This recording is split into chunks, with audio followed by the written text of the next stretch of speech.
बिस्मिल्लाहिर्रहमानिर्रहीम। आज का हम टॉपिक अपना स्टार्ट करते हैं, प्लांट क्लीनिंग पार्ट 2। इसमें कल वाले लेक्चर में हमने पढ़ा था कि डिफरेंट टाइप की 3 types of soils which are encountered during the food processing. Number 1 था मिनरल डिपॉजिट्स, नंबर 2 था ऑर्गेनिक डिपॉजिट्स एंड नंबर 3 था माइक्रो ऑर्गेनिज्म। जो मिनरल डिपॉजिट्स हैं ये इंसॉल्युबल हार्डनेस आयंस और फूड प्रोसेसिंग स्पिल्स अकेले से बन सकती हैं या इन दोनों से बन सकती हैं। जो है तो ये डिफरेंट टाइप के जो इक्विपमेंट्स यूज होते हैं इन फूड प्रोसेसिंग इंडस्ट्री, तो ये इनकी एफिशिएंसी को डिक्रीज करती हैं। तो फर्दर ऑर्गेनिक डिपॉजिट जो होते हैं ये प्रोसेसिंग स्किल्स और इसके अलावा जो compose of food particles remaining like carbohydrates, protein, edible fats, इनसे मिलके ये बैक्टीरिया वगैरह, वायरसेस वगैरह को यानी सूटेबल पॉट फ्राहम करती हैं और प्रोलिफरेट करते हैं और कंटेमिनेट द फूड। थर्ड है the micro organism. These are the food spoilage and pathogenic micro organism.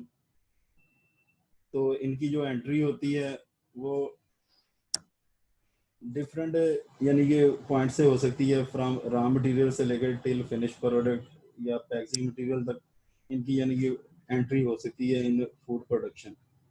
तो जो ये माइक्रो ऑर्गेनिज्म है इन्हें हम इजीली रिमूव नहीं कर सकते as compare to the organic and inorganic soils. तो नेक्स्ट था क्लीनिंग एंड क्लींजिंग। तो क्लीनिंग जो होती है ये ऑर्गेनिक और इनऑर्गेनिक जो है हमारे मटेरियल उन्हें रिमूव करना को कहते हैं क्लीनिंग, और क्लींजिंग होती है जो रिमूवल ऑफ माइक्रो ऑर्गेनिज्म। तो नेक्स्ट थर्ड क्लीनिंग फिर दो किस्म की होती है, एक होती है ड्राई क्लीनिंग और एक होती है वेट क्लीनिंग। जो ड्राई क्लीनिंग है ये हम सिंपली ब्रशिंग, स्क्रैपिंग या स्क्रबिंग वगैरह से कर लेते हैं। तो इससे जो सरफेस पे जो सॉइल वगैरह अडेयर हुई होती हैं तो उन्हें हम रिमूव कर लेते हैं। अगर ये ड्राई क्लीनिंग से हमारी जो सरफेस हैं वो क्लीन ना हो या जो हमारे हमें चाहिए वो यानी कि जो रिजल्ट्स हमें चाहिए वो हमें ना मिलें, तो इसका मतलब ये है कि जो ड्राई क्लीनिंग है ये एफिशिएंट नहीं है, तो फिर हम वेट क्लीनिंग की तरफ जाएंगे। जो वेट क्लीनिंग है इसमें यानी कि जो एक तो जो वाटर हम यूज़ कर रहे हैं वो इनएफिशिएंट है, क्लीनर है, क्योंकि जो उसकी सरफेस टेंशन एग्जिस्ट करती है वाटर की सर, तो वो यानी जो उसे कम्प्लीटली वेट नहीं करने देती जो इक्विपमेंट्स वगैरह उसमें हमने डिप किए होते हैं। तो जो तो इसके लिए जो हम जो इसकी वाटर टेंशन है उसे कम करने के लिए हम इसे यानी डिफरेंट डिटर्जेंट यूज़ करते हैं। तो जो डिटर्जेंट्स जो हैं ये 3 मेजर ग्रुप्स ऑफ डर्ट्स, तो फिर इसके लिए डिफरेंट टाइप्स के जो डिटर्जेंट्स हैं वो यूज़ करते हैं। तो इसमें नंबर 1 आ जाता है एसिड डिटर्जेंट्स, नंबर 2 आ जाता है अल्कलाइन डिटर्जेंट्स और नंबर 3 आ जाता है सर्फेक्टेंट्स। तो हमने कल पढ़ा था डिटर्जेंट्स के बारे में। Basically 3 types of detergents are there. acid detergents have pH value below 3 and the scales of inorganic salts are removed by acid detergent। तो जो inorganic टाइप्स की जो डिपॉजिट्स वगैरह होते हैं तो हम एसिड डिटर्जेंट के साथ उसे खत्म करते हैं। जो मिनरल एसिड्स हैं like hypochloric acid, nitric acid, phosphoric acid ये यूज करते हैं। इसके साथ साथ जो ऑर्गेनिक एसिड हैं मसलन gluconic acid, sulphamic acid, citric acid and tartaric acid ये भी यूज करते हैं। जो जो ऑर्गेनिक एसिड इनऑर्गेनिक एसिड हैं ये हाईली कोरोसिव हैं और to metals, so the organic acids are best. तो जो ऑर्गेनिक एसिड वो यानी इतने कोरोसिव नहीं होते। तो gluconic acid and sulphamic acid are widely used in evaporator and pasteuriser. तो इस तरह की यानी इक्विपमेंट्स वगैरह के लिए हम इसे यूज करते हैं। इससे डिटर्जेंट्स आर अवेलेबल ये both in liquid and powder form. Acid detergents can be safely use in conjunction with hydrophore. तो ये सैनिटाइजर के साथ भी इसका कंजक्शन करके हम इसे यूज कर सकते हैं। तो जो बैक्टीरिया और वायरसेस वगैरह या फंगस वगैरह होती है तो उसमें स्पेसिफिक एंजाइम होता है जो यानी उसकी सर्वाइवल के लिए जरूरी होता है। तो ये डिटर्जेंट्स वगैरह वो cross sell membranes and affect the specific of this enzymes. Acid detergents are recommended for toilets and washrooms. Proper rinsing with water is essential after acid detergent application. तो नंबर 2 पे है अल्कलाइन डिटर्जेंट्स, तो इनकी pH value जो होती है वो 11 होती है, while weaker ones have pH range from 8 and 11. These digest protein, fats and carbohydrate. ये बहुत इजीली फैट, प्रोटीन और कार्बोहाइड्रेट को डाइजेस्ट कर लेते हैं, और they are useful to remove the organic soils. तो जो एसिड डिटर्जेंट है वो इनऑर्गेनिक सॉइल को इजीली रिमूव करेंगे, जो ऑर्गेनिक सॉइल्स हैं उन्हें हम अल्कलाइन डिटर्जेंट्स की मदद से रिमूव करेंगे। जो सोडियम एंड कैल्शियम हाइड्रोक्साइड, इसमें यानी फर्दर क्लासिफिकेशन आ जाती है अल्कलाइन डिटर्जेंट्स की। तो highly alkaline heavy duty compounds होते हैं sodium and calcium hydroxide. Their water solution have excellent emulsifying and dispersing power. जो डस्ट डर्ट वगैरह इक्विपमेंट की सरफेस पे मौजूद होती हैं तो उसे प्रॉपर्ली एमल्सिफाई करते हैं और फिर डिस्पर्स कर देते हैं। These are effective bactericides as well as detergent. तो इनका यानी दोनों तरीके से हमें फायदा होता है। ये एज ए बैक्टीरियासाइड भी अमल करते हैं, एक्ट करते हैं, और डिटर्जेंट भी। Casting soda is widely used in mechanical bottle washing. जो कास्टिंग सोडा है वो हमें मैकेनिकली बॉटल वॉशिंग के लिए यूज करते हैं। It is corrosive to certain metals. तो जो galvanise metals like tin, aluminium, steel, तो इस तरह की जो मेटल्स वगैरह होती हैं जिन पे यानी कोटिंग वगैरह की होती है तो उनके लिए ये करेसिव है। नंबर 2 है sodium metasilicate. It have a good wetting and emulsifying and deflocculating properties. तो ये डिटर्जेंट है, ये गुड वेटिंग एबिलिटी है। इसके अलावा इसमें यानी कि एमल्सिफाइंग है, गुड एमल्सिफिकेशन यानी कर देता है ये जो डस्ट डर्ट वगैरह की। और डीफ्लक्चुएशन, और फ्लक्चुएशन का मतलब होता है यानी कि छोटे छोटे मास या पैकेट्स में यानी जो हमने डिस्पर्स किया मटेरियल वो दोबारा अकोमोडेट ना हो जाए, तो फिर इसकी यानी डीफ्लक्चुएटिंग यानी ये उन्हें इकट्ठा नहीं होने देता।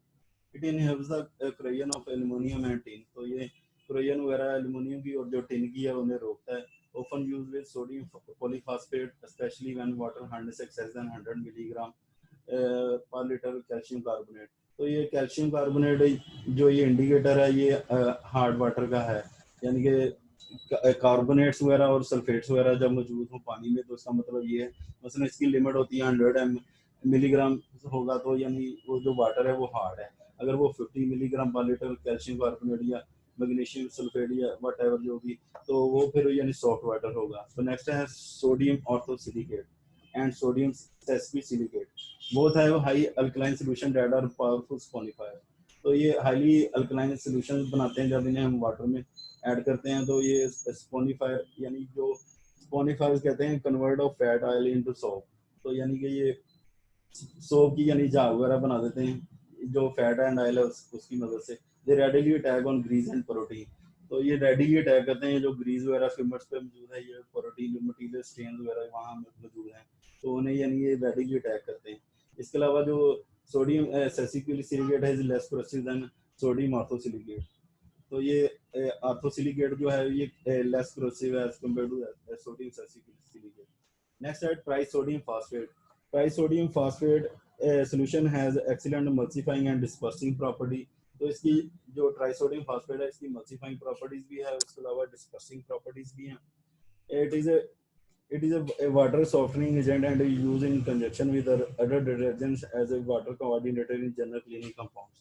तो इसका एक और अहम रोल ये आ गया जो हम नेक्स्ट भी पढ़ेंगे, वो है वाटर सॉफ्टनिंग एजेंट। कि वो कैसे जो कैल्शियम और मैग्नीशियम वगैरह मौजूद हैं तो उन्हें कैसे वो रिमूव करता है। नेक्स्ट आ जाता है सोडियम कार्बोनेट और सोडा ऐश। तो जो it act as soda ash, sodium bicarbonate and sodium sesquicarbonate are used both as water softener and as cleaner. तो इसका भी दो फंक्शन होते हैं, एज ए वाटर सॉफ्टनर और cleaner. It is mainly used in the as a buffering agents in several cleaning compounds। तो ये इसका काम इसके अलावा बफरिंग एजेंट का भी है डिफरेंट क्लीनिंग कंपाउंड्स में। नेक्स्ट है एवेल्यूएटिंग डिटर्जेंट। तो जो हम डिटर्जेंट वगैरह यूज कर रहे हैं फूड प्रोसेसिंग इंडस्ट्री में for different equipment for different construction material, तो हमने क्या कंसिडरेशन रखनी है कि जो हमारा डिटर्जेंट है वो कैसा नेचर और सरफेस टू बी क्लीन, कि किस तरह की जो सरफेस है उसे हमने साफ करना है, और सॉइल टू बी रिमूव, और किस तरह की सॉइल है आइदर ऑर्गेनिक है, इनऑर्गेनिक है या माइक्रो ऑर्गेनिज्म हम रिमूव करें। इसके अलावा chemical and physical examination of formulation. तो केमिकल और फिजिकल एग्जामिनेशन भी की जाती है जो फार्मूलेशन हम बना रहे हैं, तो उसमें क्या क्या पैरामीटर्स देखते हैं। नंबर 1 है सॉल्युबिलिटी इन वाटर, के पानी में कैसे रेडिली सॉल्युबल है, स्लोली सॉल्युबल है। इसके अलावा जो पीएच है उसकी वो देखते हैं कितनी है, एसिडिक है, नॉन एसिडिक है। इसके अलावा जो एक्टिव अल्कलिनिटी है, बफरिंग पावर है वो देखें, स्टैंडरिंग पावर्स होती हैं, इसके अलावा stability in dry and solution form. तो जो इसके अलावा जो है डिफरेंट फॉर्म में वो हम इससे देखते हैं कि वो ड्राई फॉर्म में कितना स्टेबल है और सोल्यूशन फॉर्म में कितना स्टेबल है। नेक्स्ट आ जाता है रेजिडुअल इफेक्ट ऑफ डिटर्जेंट, के जो डिटर्जेंट वगैरह हम अप्लाई करते हैं डिफरेंट सर्फेसिस पे, तो इसको यानी कि कैसे हम देखते हैं कि ये जो रेजिडुअल इफेक्ट है इनका, यानी कि इसकी प्रॉपर्ली रिंजिंग वगैरह कर ली है, इसका कोई फर्दर रेजिडुअल इफेक्ट तो नहीं है जो हम प्रोडक्ट वगैरह तैयार करेंगे इन सर्फेसिस पे। Why detergent residue remain on the equipment.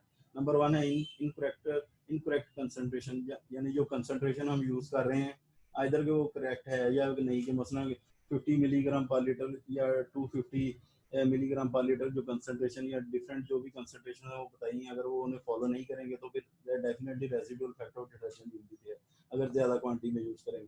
Failure to adhere time and temperature requirement, इसके अलावा जो टाइम और टेम्परेचर रिक्वायरमेंट्स हैं, यानी कि वो कितने मिनट के लिए कॉन्टैक्ट करना है टाइम, वो कितना टेम्परेचर होना चाहिए, ये भी प्रॉपर्ली ख्याल रखा जाता है। इसके अलावा improper rinsing and carelessness of worker is also cause the residual effect of detergent। तो अगर उसकी जो हमने रिंजिंग वगैरह की है वो प्रॉपर ना हो तो वो भी, इसके अलावा केयरलेसनेस ऑफ वर्कर, यानी जो वर्कर है उसे डिटर्जेंट के बारे में पता होना चाहिए क्या है इसका केमिकल नेचर, क्या है, हम कैसे इक्विपमेंट पे अप्लाई करना है, और इसके अलावा जो केमिस्ट्री और रिमूवल ऑफ द सॉइल्स हैं वो भी उसे पता होना चाहिए। तो ये डिफरेंट फैक्टर से, तो दीज रेजिड्यूज में कॉज corrosion ऑफ इक्विपमेंट, तो जो अगर रेजिडुअल फैक्टर है तो it will definitely cause corrosion of the equipment and contamination of the food, और जो फ्राग हम यूज करेंगे वो कंटामिनेटेड होगी। नेक्स्ट आ जाता है, यानी इसका थर्ड पॉइंट है, नंबर वन में हमने पढ़ा था एसिडिक डिटर्जेंट, नंबर टू पे पढ़ा है अल्कलाइन डिटर्जेंट, और नंबर थ्री कैटेगरी जो आ जाती है वो है सर्फेक्टेंट्स। तो सर्फेक्टेंट्स ये detergent compose of surface active agents, तो ये सरफेस एक्टिव एजेंट्स होते हैं। All substances that can, an important function of detergent is that of reducing the surface tension of water used in cleaning। तो ये जो surfactant होते हैं ये या डिटर्जेंट, तो ये जो वाटर सरफेस टेंशन है पानी की वो से कम करते हैं।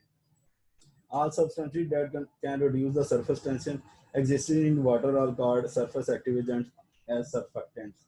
तो जो surface tension पानी की कम करते हैं उन्हें हम surfactants कहते हैं। They have the ability to remove dirt from surfaces such as human skin, textile, glassware, equipment। तो ये ability रखते हैं कि जो हम डर्ट वगैरह मौजूद है इंसानी जिल्द पे या टेक्सटाइल इंडस्ट्री में यूज होते हैं या ग्लासवेयर बर्तन वगैरह वॉश करने के लिए या इक्विपमेंट्स वगैरह धोने के लिए, तो ये डर्ट वगैरह और इस तरह यानी डिफरेंट चीजें वो रिमूव करते हैं।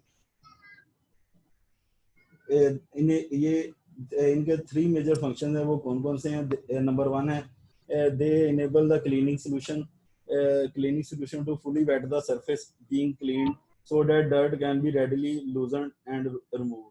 तो यानी ये एबिलिटी रखते हैं कि जो जिस सरफेस पे ये अप्लाई कर रहे हैं उसे फुली वेट कर दें और जो सॉइल वगैरह डिपॉजिट है उन्हें वो लूजन करें या उन्हें रिमूव करें। दे सेकंड पॉइंट है they can clean greasy oily particulate protein and carbohydrate based stains.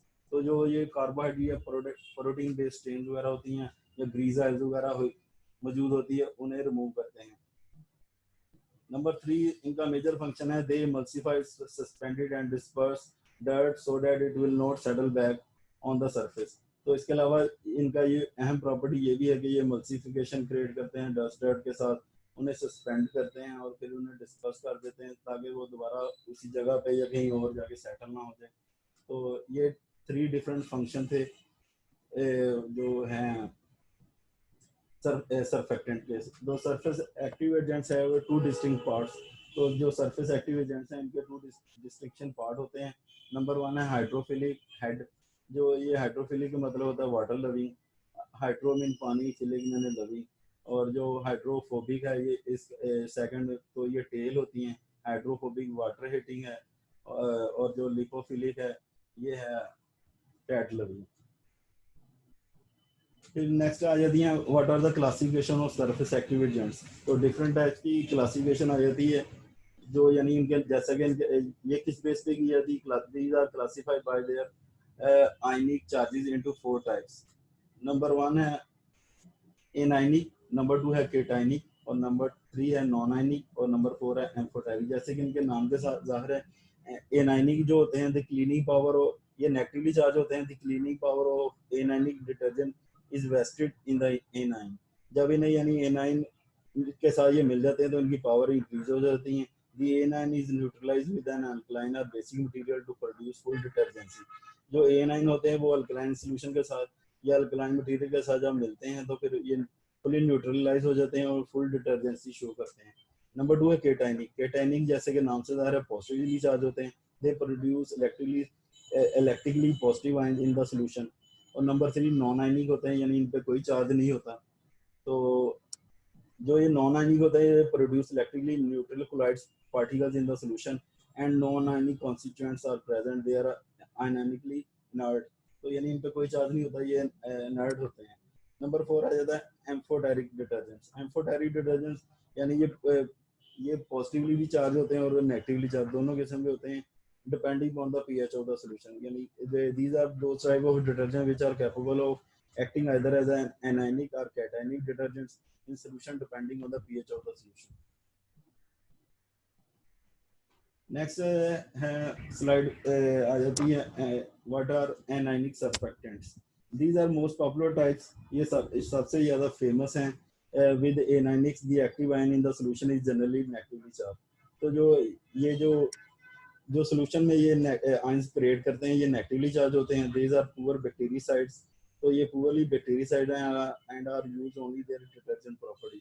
तो यानी इनकी सिर्फ ये स्ट्रॉन्ग डिटर्जेंट एबिलिटी रखते हैं, पावर रखते हैं, तो इसलिए ये एज ए डिटर्जेंट यूज होते हैं। Anionic have excellent dispersing and wetting powers and are specially useful in the removal of fatty acids और इन इनऑर्गेनिक सॉइल्स। तो ये फैटी एसिड वगैरह को रिमूव करने के लिए, उसके अलावा जो इनऑर्गेनिक सॉइल्स हैं उन्हें रिमूव करने के लिए ये हम सर्फेक्टेंट्स यूज करते हैं। These are further subdivided into 3 categories. Number 1 है सोप्स, नंबर 2 है अल्काइल अराइल सल्फोनेट्स, और नंबर 3 है अल्कोहल सल्फेट्स। इन्हें हम वन बाय वन डिस्कस करेंगे। Soap is the common soap is a typical example of an anionic surfactant. It is an interaction product of plastic alkali and sodium salt of a mixture of fatty acids। Number 2 आ जाता है alkyl aryl sulphonates. These are made from hydrocarbons, commonly byproducts of petroleum industry by reaction with sulfur trioxide। तो जो petroleum industry की यानी by products hydrocarbon होते हैं, उनका reaction किया जाता है सल्फर ट्राइऑक्साइड के साथ। Alkyl hydrocarbon are not easily to sulfonate, hence a benzene ring is added to facilitate this reaction. The benzene ring has no other significance than to facilitate sulfation। The detergent behavior depends on the overall size of hydrocarbon। तो hydrocarbon का जो size है उस पर depend करेगा वो कितना effective है। नंबर 3 पे आ जाता है अल्कोहल सल्फेट्स। जो अल्कोहल सल्फेट्स होते हैं, these are formed by the reaction of long chain fatty acid alcohol with sulfur trioxide। तो ये फैटी अल्कोहल्स को जब सल्फर ट्राइऑक्साइड के साथ ऐड किया जाता है तो फिर हमें अल्कोहल सल्फेट्स बनते हैं।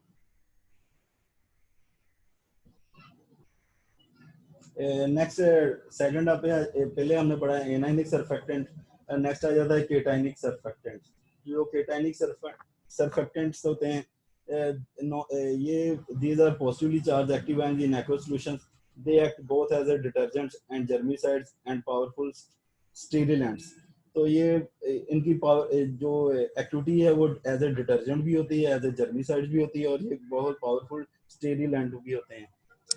These are the agents used to destroy the microorganisms। जो sterilants होते हैं, these are the agents which are used to remove them or kill the microorganisms। These are used principally for the germicidal and fungicidal effect। Examples of cationic substances are the quaternary ammonium compounds। तो जो quaternary ammonium compounds होते हैं ये केटाइनिक surfactants की example है, जैसे कि हमने ये सैनिटाइजेशन में पढ़ा था क्वार्ट्स का। नेक्स्ट है the non ionic surfactants. Non ionic surfactants are neutral in aqueous solutions and are not dissociated in the solution. जो नॉन आयनिक सर्फेक्टेंट होते हैं ये न्यूट्रल होते हैं इन एक्वस सॉल्यूशन में, और ये डिसोसिएट नहीं होते जब सॉल्यूशन में ऐड किया जाता है। Consequently they are virtually unaffected by water hardness.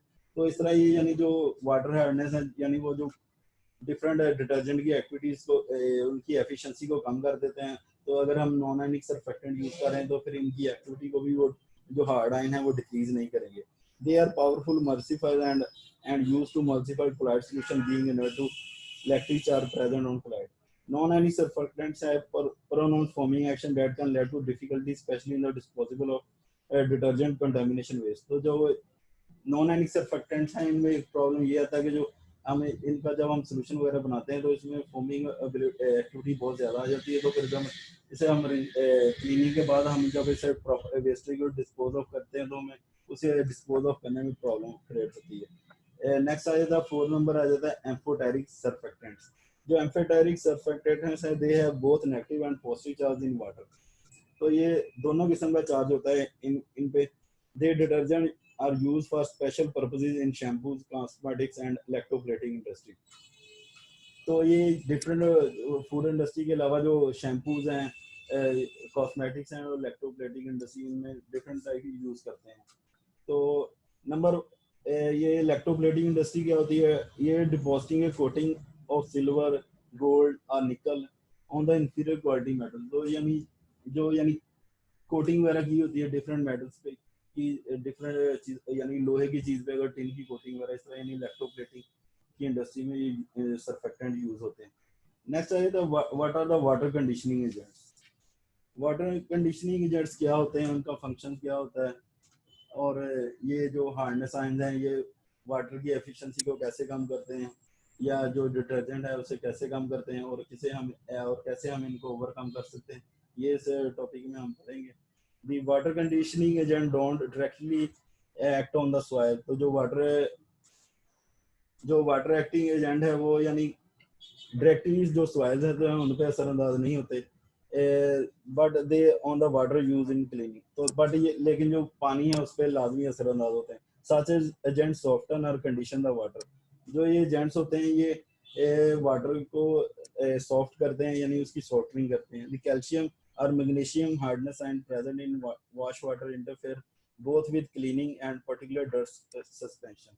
जो डिफरेंट ये कैल्शियम और मैग्नीशियम के आयंस होते हैं, ये हार्डन आयंस जो होते हैं ये तो उसकी जो डस्ट सस्पेंशन है उसे डिस्टर्ब करते हैं, इसके अलावा जो क्लीनिंग का अमल हो रहा होता है उसे भी डिस्टर्ब करते हैं। तो हमें इसे ये कैसे यानी कि क्रिएट करते हैं, ये फर्स्ट है in the first case calcium ions react with the soap ions in the wash water to form insoluble calcium soap। तो इस तरह यानी कि वो जो कैल्शियम आयन है वो रिएक्ट करता है जो सोप आयंस हैं, तो फिर वो insoluble calcium soap बना देता है जिसे स्कम कहते हैं। स्कम क्या होता है, स्मॉल क्लम्प्स और masses of dirt और other different types of residues like protein fats वगैरह, तो यानी वो कम्युलेट करके यानी स्कम वगैरह बना देते हैं। स्कम यानी इसे यानी गंदगी इसे बेसिकली कहते हैं। और secondly the calcium ions are known to be strong fluctuating agents for particular dirts।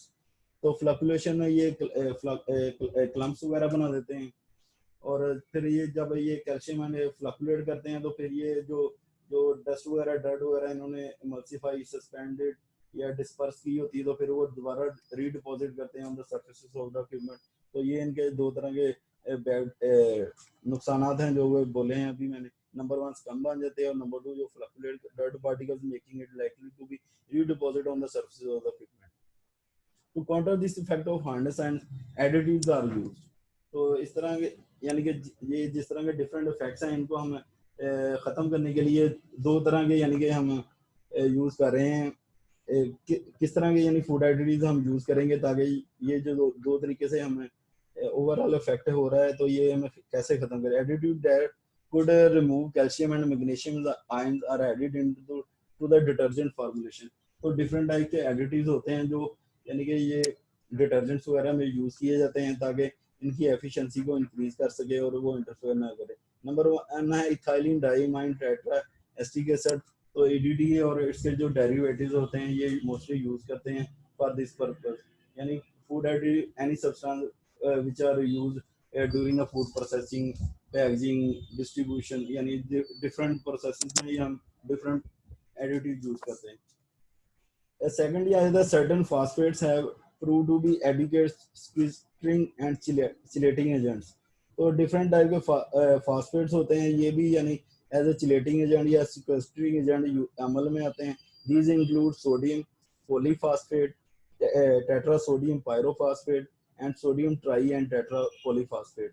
तो ये डिफरेंट तरह के यानी कि जो केमिकल्स हैं ये यूज करते हैं as a food additives for water conditioning agent. तो sodium polyphosphate, tetra sodium pyrophosphate and sodium tri and tetra. तो इन सब में से जो है ना of this sodium tri polyphosphate is preferred. तो इन सब में जो है ना वो सोडियम ये फास्फेट जो है ट्राई पॉलीफॉस्फेट इसे प्रेफर किया जाता है। तो ये कैसे अमल करता है, ये जो कैल्शियम आयन है या मैग्नीशियम आयन है उसके गिर्द कम्प्लेक्सेस वगैरह बना देता है तो फॉर्म में सॉल्युबल आयन। तो फिर इस तरीके से ये जो डिफरेंट हार्डनेस आयन है उनके रिमूव करता है। तो ये इनका जो स्कैटरिंग चिलेटिंग एजेंट होते हैं ये होते हैं, these are the agents which are capable of remove a metal ion from solution by forming a complex ion. तो ये जो कैल्शियम या मैग्नीशियम है इनके इर्द गिर्द ये डिफरेंट टाइप के कम्प्लेक्सेस बना देते हैं। तो इस तरह यानी जो उनकी एक्टिविटी है उन्हें वो रिड्यूस कर देते हैं। They is used to remove the water hardness and heavy metals such as iron and copper which can affect chlorine action. तो ये जो डिफरेंट टाइप की मेटल्स हैवी मेटल्स मौजूद होती हैं पानी में या हार्ड साइन मौजूद होते हैं उन्हें रिमूव करने के लिए हम यूज करते हैं, क्योंकि ये जो स्कोरिंग एक्शन जो हम क्लीनिंग का अमल कर रहे हैं तो इससे ये डिस्टर्बेंस क्रिएट करेंगे। तो द मोड ऑफ एक्शन में आ जाता है, the mode of action of water conditioning agent is thorough complex formation by complexing calcium and magnesium and their power to interfere in washing cleaning process is destroyed। तो mode of action जो conditioning agent है उसका ये है कि वो complex बना देती हैं कैल्शियम और मैग्नीशियम आयन के इर्द गिर्द। तो इस तरह जो उनकी पावर है कैल्शियम और मैग्नीशियम की वो हमें डिस्ट्रॉय कर देते हैं। Calcium and magnesium are then said to be immobilized or squeezers and complexing compounds can be called as sequestering agents। तो इस तरह यानी कि कैल्शियम और मैग्नीशियम की जो पावर है उसे हम इमोबिलाइज कर देते हैं। तो the harness ion is held systematically within the chelates। तो ये जो chelates ions होते हैं ये डिफरेंट टाइप के जो केमिकल हम यूज कर रहे हैं as a water conditioning agent, तो ये इसे चिलेट कर देते हैं। In this manner the complex and main soluble and stable but inert. तो जो ये इस तरीके से इस पे अमल करते हैं जो हार्डनेस साइंस पे, ये जो वाटर कंडीशनिंग एजेंट है ये कम्प्लेक्स आयन तो मेन सॉल्युबल यानी वो सॉल्युबल रहेंगे और स्टेबल रहेंगे, बट इनर्ट तो यानी वो definitely they will not hinder the activity और क्लीनिंग। तो ये था आज का हमारा टॉपिक। इसमें हमने डिफरेंट टाइप्स के जो डिटर्जेंट्स वगैरह हैं वो पढ़े हैं, डिफरेंट टाइप के जो एसिड्स सॉइल्स वगैरह यूज हो रही हैं वो हमने पढ़ी हैं। तो उम्मीद है कि आप लोगों को सारा कुछ समझ आ गया होगा। तो ये स्टार्ट में रिपीट करने का मकसद मेरा यही था कि आप लोग जो यानी कि कल लेक्चर नहीं दे सके या क्योंकि इसी का पार्ट था ये इस सेम चैप्टर है तो फिर इसलिए रिपीट किया थोड़ा सा स्टार्ट में। तो अगर किसी को कोई इशू हो इस टॉपिक के रिलेटेड तो वो व्हाट्सएप ग्रुप में मेरे से कॉन्टेक्ट कर ले। आज मैंने कई लोगों को ऐड नहीं किया तो ये लोग डिस्टर्बेंस क्रिएट करते हैं ड्यूरिंग द लेक्चर। तो स्टे होम सेफ, अल्लाह हाफिज़।